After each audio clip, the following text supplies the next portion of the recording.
올해 며칠 빨리 사고 팔아서 돈 벌려고 하는데 매매사업자 등록할까요 말까요? 세금 적게 내려면 어떻게 해야 되는지 모르겠어요.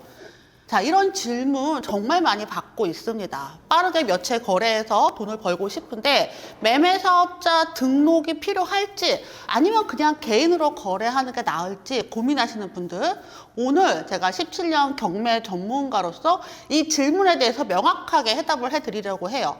어떤 분들은 매매사업자를 등록하는 것이 득이 되고 어떤 분들은 독이 될 수 있습니다. 결론부터 말씀드리자면 어떤 분들이냐에 따라서 상황이 매우 달라지는 거죠. 그 솔루션과 이유를 지금부터 알려드릴게요. 자, 다음에 해당하시는 분들은 절대로 매매사업자 등록을 하지 마세요.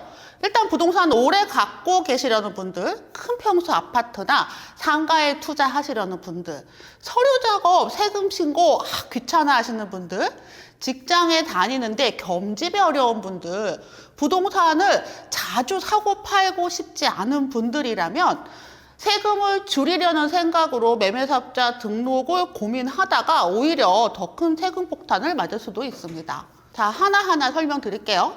먼저 첫 번째, 오래 가지고 있으면 세금 할인을 못 받습니다. 부동산을 오래 가지고 있을 때 받을 수 있는 혜택이 있는데요. 바로 장기 보유 특별 공제라는 거예요. 일반 개인이 부동산을 오래 가지고 있으면 나중에 팔 때 세금에서 깎아줘요. 3년 이상 가지고 있으면 12%, 10년 이상이면 40%나 세금을 깎아줍니다. 경매로 상목의 아파트를 낙찰받아서 10년 후에 7억에 팔았다고 해볼게요. 그럼 이익은 4억이죠.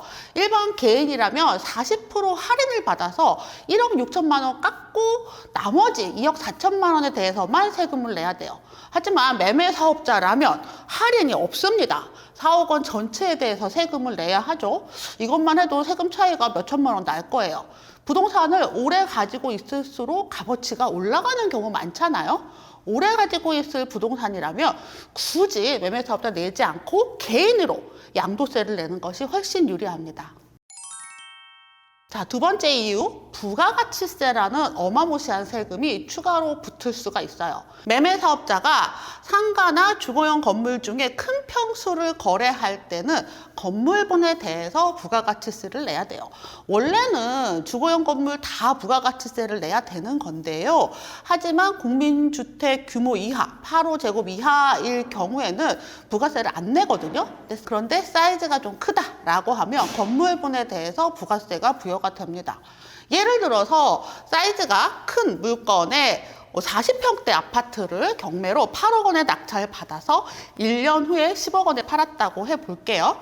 매매사업자라면 받은 10억 원에 대한 부가세 1억 원을 추가로 매도할 때 내셔야 됩니다. 그래서 국민주택 규모 이상의 물건이라면 세금이 추가로 든다는 거 잊지 마세요. 자, 세 번째, 다른 소득과 합쳐져서 세금이 더 많아질 수도 있어요. 부동산을 팔아서 번 돈이 다른 소득과 합쳐져요.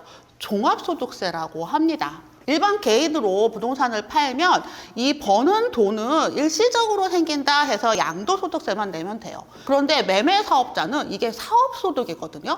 사업소득은 기존의 다른 소득과 같이 합산해서 계산을 합니다. 그러다 보니까 세율이 최고 45%까지 올라갈 수 있어요. 소득이 오르면 건강보험료도 확 올라가죠. 매매사업자의 소득은 일회성 소득이 아니라 지속적인 사업소득으로 보기 때문이에요. 그래서 기존의 소득이 좀 높으신 분들은 세율이 더 높아져서 불리할 수도 있습니다. 만약 부부 중에 소득이 다르다면 소득이 낮은 분 명의로 매매사업자를 하는 게 좋겠죠? 자, 이번에 네 번째 이유요. 귀찮은 서류 작업이 들고요. 비용도 발생합니다. 매매사업자는 사업자예요. 장부를 작성을 합니다. 보통은 세무사님께 기장을 맡기는 것을 제가 권해드려요. 이거 셀프 기장하다가 제대로 작성하지 못해서 나중에 세금 폭탄을 맞을 수도 있으니까요. 솔직히 말해서 부동산 투자도 바쁜데 이렇게 복잡한 장부 관리까지 할 시간이 없잖아요. 차라리 좀 비용 들더라도 세무사님께 맡기는 게 낫습니다. 근데 어쨌든 비용이 든다. 또 특히 매매사업자는 사업자이기 때문에 1년에 여러 번 세금 신고를 해야 해요. 5월 달에는 종합소득세 신고하고요. 1월과 7월에는 부가세 신고를 해야 되죠. 개인이 아니라 사업자면 원래 다들 하는 일이긴 한데요. 처음 하시는 분들은 매우 번거로울 수 있습니다. 자, 5번째 이유는요. 조정 대상 지역 내에는 이중과세의 위험이 있어요. 조정 대상 지역이라는 곳들이 지금 아직 몇 군데 정해져 있지는 않은데요. 원래 매매사업자는 조정 대상 지역 내의 주택을 매도할 때 양도소득세와 종합소득세 둘 중에서 높은 금액으로 세금을 내야 합니다. 쉽게 말해서 과세 당국에서 보기에 더 높은 금액으로 세금을 내라 라는 건데요. 지금은 규제가 완화되어 있습니다. 지금 조정 대상 지역은 서초, 강남, 송파, 용산밖에 없어요. 지금 단 4개 지역이기 때문에 사실 우리가 매매사업자를 다 하고 있는데요.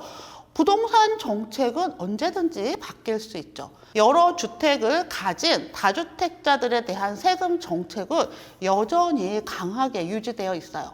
정부 정책이 바뀐다면 언제든 다시 강화될 수 있는 부분이죠. 자, 지금까지 부동산 매매 사업자가 되면 안 되는 치명적인 이유들을 알아봤어요. 하지만 모든 경우에 다 그런 건 아니고요. 오히려 매매 사업자가 유리한 경우들도 아주 많습니다. 자, 어떤 분들이 유리할까요? 가장 첫 번째, 자주 부동산을 사고 파시는 분들이에요. 1년에 여러 건 부동산 거래를 해서 돈을 버는 전문 투자자라면 매매사업자 등록이 세금 면에서 훨씬 유리합니다.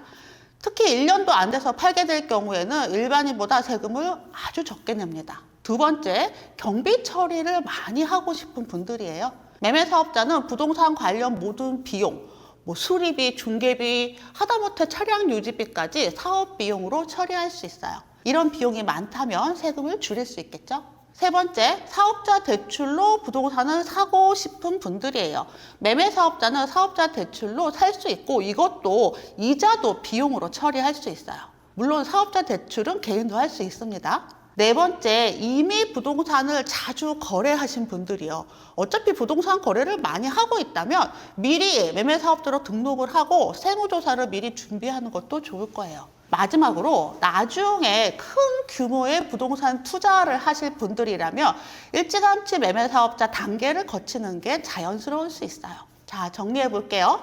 부동산을 오래 갖고 있으려는 분들, 큰 평수 아파트, 또 서류 작업 귀찮아 하시는 분들, 직장에서 겸업금지 하시는 분들, 부동산을 자주 사고 팔지 않으시려는 분들은 매매사업자 하지 마시고요.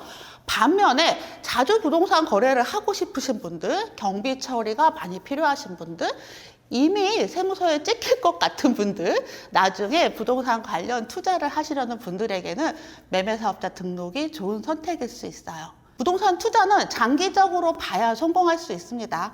세금 때문에 매매사업자를 고민하고 계시다면 아래 댓글로 또 궁금증 남겨주세요. 최대한 답변 드릴게요. 다음 시간에 뵐게요.